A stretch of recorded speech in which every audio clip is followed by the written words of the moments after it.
Hey, salut beau gosse. Allez, enlève ton pantalon, on se met à l'aise ici. De toute façon, vous voyez pas, mais ça se trouve là, je suis en calbar. Ça se trouve, j'ai les couilles à l'air. Vous le savez pas, c'est ça la magie de YouTube. Je suis plutôt taquin aujourd'hui, j'ai envie de faire de l'humour, des petites blagues. En fin de compte, c'est parce que j'ai passé la pire journée de ma vie, la pire journée de l'année, c'est sûr. J'ai vu un film qui m'a jamais autant déçu de ma vie. C'est horrible, j'ai envie de me tirer une balle dans la tête en fait. En fait, j'aime tellement la saga Saw. C'est tellement une saga que j'aime.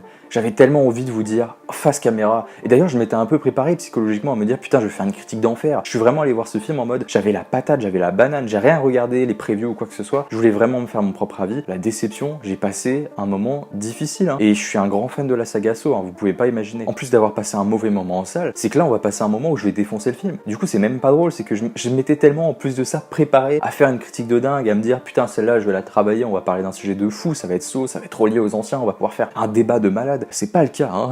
Ça va être dur aujourd'hui. Hein. J'ai un affect particulier avec la saga Saw, qui je trouve est une saga critiquée à tort et à travers, souvent considérée comme des films gore, sans histoire, alors qu'au contraire, l'histoire et la tension créée par le fait de savoir qui est la personne qui organise ces pièges est le cœur de ce qui nous fait rester en tant que spectateur. Et c'est une des rares sagas où tu vois, j'aimerais tout oublier. J'aimerais qu'on m'enlève cette partie de mon cerveau où j'ai vu ces films, oublier toute l'intrigue et pouvoir les revoir, pouvoir être autant à fond que la première fois que je les ai découverts. Surtout que moi, je les ai enchaînés, c'est-à-dire que j'ai regardé 1, 2, 3, 4, 5, 6. J'ai eu la chance de les découvrir très tardivement. J'ai tellement kiffé être à fond, presque avoir un calepin en train de me dire putain, c'est lui le coupable, c'est lui. Ou alors essayer d'être à fond, par exemple, quand Hoffman, on sait que c'est lui le tueur. Moi, je trouve personnellement que Hoffman, c'est l'un des meilleurs personnages de la série. Mais bref, c'est pas le sujet du jour. Notre film du jour, justement, c'est ça qui est bon, c'est qu'il se targue, et vraiment il s'est vendu comme ça, et en tout cas c'est comme ça que je l'ai ressenti, peut-être que je suis l'un des seuls, mais il se targue vraiment d'être l'héritage du premier opus. Le premier opus qui a été, il me semble, réalisé par James Wan, le meilleur réalisateur du monde. Le premier Saw est incroyable, c'est le meilleur de la saga, tout le monde est d'accord là-dessus, c'est un film qui est tellement intelligent, et limite tu peux te contenter de ce premier opus et ne pas regarder les autres, ça te fait déjà un film qui te choque profondément. Et du coup, Spiral se vante d'être cet héritage-là, et d'ailleurs il essaie d'adopter un ton à peu près similaire. Spiral est donc le nouvel opus de la franchise The Saw. Nous sommes ici plus proches d'un film d'enquête et d'un thriller plutôt que d'un film angoissant, sur la piste d'un mystérieux tueur qui semble s'inspirer du tueur au puzzle, Jigsaw, avec l'aide de l'inspecteur Zeke qui incarne notre protagoniste principal. Et justement, le fait que le film aborde une forte sensation d'enquête, vraiment nous présente cette ambiance de thriller un peu sombre, presque un film noir dans l'idée, eh bien c'est très original, ça fait du bien, ça fait un vent de fraîcheur, et ça de ce côté-là, il y a aucun souci, c'est profondément réussi. Putain, t'es tellement dedans, t'es tellement en mode putain, il va se passer quelque chose de dingue, t'es tellement en attente de cette enquête qu'il y ait des réponses et surtout des surprises. Encore une fois, t'as un sentiment d'attente qui se crée, t'attends des révélations ou quelque chose qui te sort du lot et te dise waouh, c'était fou. C'est vraiment ça que t'attends. C'est très immersif et t'es prêt du début à la fin à suivre la piste de ce mystérieux tueur. En plus de ça, c'est au niveau de la réalisation, au niveau de la caméra, au niveau des plans, au niveau de l'ambiance, de l'atmosphère qui s'y dégage. C'est très bien réalisé, c'est très bien produit. C'est comme si Saw, pour une fois, avait du budget. C'est bizarre à dire, mais là, il y a eu un véritable travail. Tous les films Saw, quand tu les regardes, à part le premier, c'est des films qui sont pas beaux visuellement. C'est cradingue, des fois il y a un ton jaunâtre, ça fait presque série télé. C'est dégueulasse. Là, c'est comme si le film était passé d'un fan-made à un véritable film cinématographique au cinéma, dans l'idée avec vraiment un budget qui était mis sur l'atmosphère, les couleurs, la température. Parfois, ça suinte. C'est une ambiance qui est parfois chaude, une ambiance qui est parfois noire. J'adore cette sensation et vraiment, je me suis dit waouh, enfin la saga Saw au niveau de la réalisation a quelque chose qui est mérité en fin de compte. Je dis au niveau de la réalisation, mais pas que seulement ça. Je parle au niveau de la couleur et tout, la teinte, la couleur chromatique, comme disaient les professionnels. Vous voyez où je veux en venir. Vraiment, la patte graphique du film est magnifique. Et c'est là où je vais enchaîner sur la réalisation. Elle se montre très efficace, en particulier lors des scènes avec les célèbres pièges et les célèbres moments de torture. Il y en a quelques-uns qui sont décevants, notamment au fait qu'ils sont très individuels. Ça peut paraître surprenant, mais moi j'aime bien les pièges où ils sont plusieurs, notamment. Je trouve que ça rend un truc plus psychologique à l'idée, avec voir comment les groupes humains fonctionnent. Là, c'est pas du tout le cas, mais par contre, au niveau de la réalisation, c'est intense, c'est frénétique, c'est vraiment très bien fait, et on retrouve un peu cette sensation qu'on avait dans le premier Saw où c'est presque dérangeant. Et tu vois, je suis plutôt positif. J'essaie vraiment de m'investir, d'essayer de rester de bonne humeur, de rester en mode putain, c'était bien. Mais le méga problème du film, je vais être honnête, en fait, c'est ça, là, je vais être à fond, d'accord? Vous êtes prêts là? Vous êtes préparés ou pas? Le problème du film, c'est qu'en fin de compte, toute cette intrigue qui est juste géniale et que t'as envie de suivre, que t'as envie de croire, toute cette intrigue, tout ce mystère qui enveloppe le film, bah à la fin, personnellement, et peut-être c'est parce que j'ai vu tous les Saw et que je les connais presque par cœur, c'est que à la fin, j'étais en attente d'une révélation digne de ce nom. J'étais en attente d'un truc qui me secoue, qui me dise putain, là, ils viennent de relancer la franchise Saw. Mon Dieu, ils relient à la fois les nouveaux fans avec les anciens. Je m'attendais à un truc, un mélange qui soit surprenant, avec une révélation et une intrigue qui trouve un point final qui soit digne de ce nom. C'est vraiment tout ce que le film devait faire. Vraiment, c'était pour moi l'objectif à ne pas rater du film. Et toute cette intrigue, tout le point culminant de cette intrigue, il n'y a même pas de twist en fait, il n'y a même pas de fin, c'est un pétard mouillé les amis. Je n'ai pas d'autre idée, je n'ai jamais vu une histoire qui va dans un tel sens et qui se finit comme ça. Il n'y a aucune surprise. Le film à aucun moment essaie de te faire aller sur de fausses pistes. et ça c'est un gros problème les amis, parce que vraiment du coup en ressortant de la salle, tu te souviens de certains plans, de certains passages où on insistait sur telle ou telle personne, et à la fin ça arrive et tu te dis, ils ont pas fait ça quand même. C'est trop grossier, c'est trop gras, et l'intrigue c'est un pétard mouillé. Aucun twist, aucune surprise, aucun lien logique avec les anciens Saw. Enfin, putain, Saw quoi, c'est une saga qui est folle. C'est une saga avec tellement de potentiel. Mais mon dieu, allô. Et au-delà d'être un pétard mouillé, c'est juste que le tueur est décevant. Enfin, c'est le pire de la saga. Enfin, le film a des qualités. Je vous les ai cités au début. J'ai commencé par le meilleur et puis j'ai terminé par le pire. C'est toujours ce que je fais dans mes vidéos. Mais là, il y a un problème. C'est qu'en plus de ça, c'est qu'il n'apporte absolument rien. Toute cette chronologie. J'ai dit chronologie, non, je voulais dire cette mythologie de Saw. Parce que c'est une mythologie, Saw. Il y en a même qui ont fait des arbres généalogiques pour expliquer les liens entre différents personnages. C'est presque une série, mais avec des films. Et putain, le film apporte quoi ? Si vous l'avez vu, dites-moi dans les commentaires qu'est-ce qu'il apporte à la saga en fait.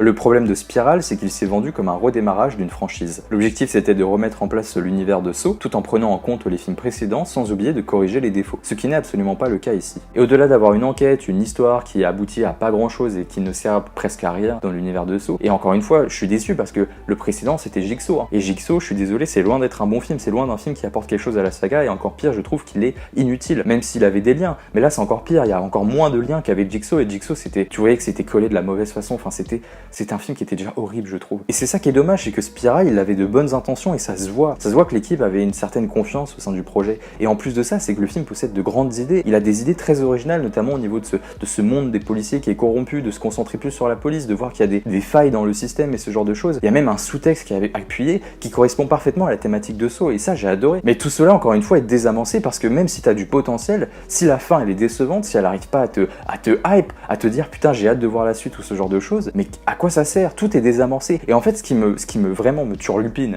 putain on dirait un campagnard qui parle, mais en même temps la campagne c'est la vie. Moi ce qui me turlupine c'est à quel moment les mecs se sont posés, parce qu'ils ont des bonnes idées, c'est des mecs qui sont intelligents, ça se voit un peu. Mais là à quel moment les mecs se sont posés, ils se sont dit putain le scénario il est incroyable, on est prêt là. Non,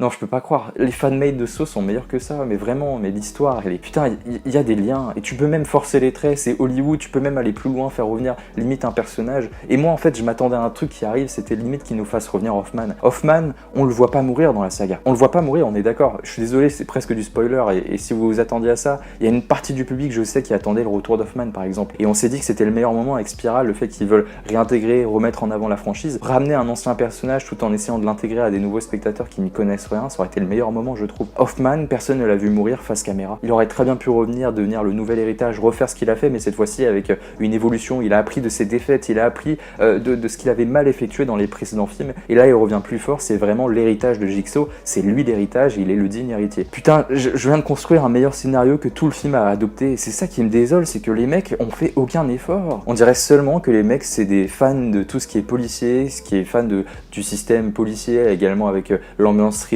qui va avec. On dirait juste que les mecs ce sont des spécialistes là-dedans et qui voulaient limite pas faire un film Saw, mais qui voulaient juste se concentrer sur une enquête un peu gore et qui se sont servis de Saw. Pour moi c'est ça. Allez attendez, là j'ai une idée de dingue. En fin de compte, Spiral c'est quoi? C'est seulement des mecs qui sont fans des thrillers et qui ont intégré ça à la franchise Saw pour la rendre plus populaire, pour attirer un public et pour être sûr que le film fonctionne. Et ils se sont servis, et pour moi ça c'est vraiment la chose la plus grave, ils se sont servis des attentes des fans de Saw de retrouver la même ambiance que le premier opus. Ils se sont servis de ça, ils savaient que ça allait marcher et du coup ils ont fait un film qui ne correspond pas du tout aux attentes. Les mecs ne sont pas du tout des gars qui sont spécialisés dans cette saga et je suis désolé, mais alors là c'est l'effondrement. Après Jigsaw, après le dernier Saw aussi qui était Saw 3D, qui était bon au niveau de l'histoire mais qui, je trouve, qui descendait un petit peu de niveau. Putain, là ça va être dur de la relever cette saga, et surtout sans faire un reboot, surtout en prenant en compte tout ce qui s'est déroulé avant, parce qu'il y a quand même une capacité. Si vous rebootez la saga Saw, les gars, s'il vous plaît, faites pas ça, putain. Et en fait on a été naïfs, mais moi le premier. Et en fait le truc c'est que en plus d'être décevant par rapport à ce que j'ai ressenti,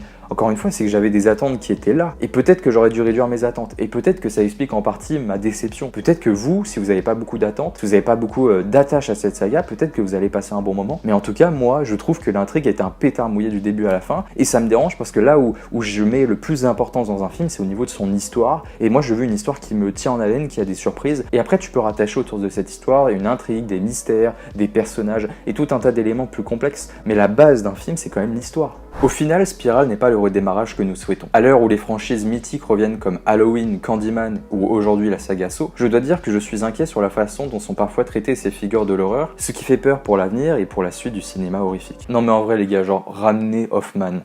refaire une saga mythique. Et d'accord, l'idée d'Hoffman, tu peux la retirer si tu dis que je suis un fanboy ou quoi que ce soit. Refaire un truc avec un lien, quelque chose de cohérent. Et si tu veux faire un redémarrage, essaie de toujours intégrer ce qui s'est déroulé avec les précédents événements et essaie d'en faire quelque chose d'encore plus original. Mais là, tu peux pas intégrer des nouveaux personnages et les utiliser uniquement pour ce genre de film alors que t'as une saga qui est complète, qui marchait très bien, qui avait des tonnes de personnages. Dans la saga Saw, il y a des tonnes de personnages qui sont intéressants et il y en a plein qui sont pas encore morts. Alors pourquoi tu les utilises pas? Et du coup, ça m'amène à la question de savoir si ce film, il est pas du tout destiné aux fans, mais alors du coup, ils se sont totalement trompés dans leur campagne marketing. Ils avaient qu'à dire que c'était un redémarrage pour les nouvelles générations et que là, on repart sur une sorte de mini reboot où on prend en compte, parce que c'est ce qui est fait, c'est qu'on prend en compte ce qui s'est passé, mais en même temps, on va l'adopter une nouvelle sauce, comme si on redémarrait la franchise pour que ça s'adopte à des nouveaux fans. Bah du coup, voilà, hein, on a fini pour aujourd'hui. C'était une vidéo un peu périlleuse. C'est la première fois que je suis entre guillemets autant excité dans une de mes vidéos. Et d'ailleurs, c'est beaucoup moins structuré au niveau de mes propos. Je pense d'habitude, j'ai un peu plus l'habitude de faire des lignes directrices pour essayer de me cadrer. Là, j'ai pas fait ça, ça a vraiment été au feeling. J'ai hâte de savoir ce que vous pensez dans les commentaires. N'hésitez pas à mettre votre opinion, ça c'est la chose la plus importante. Donnez-moi votre avis sur ce film.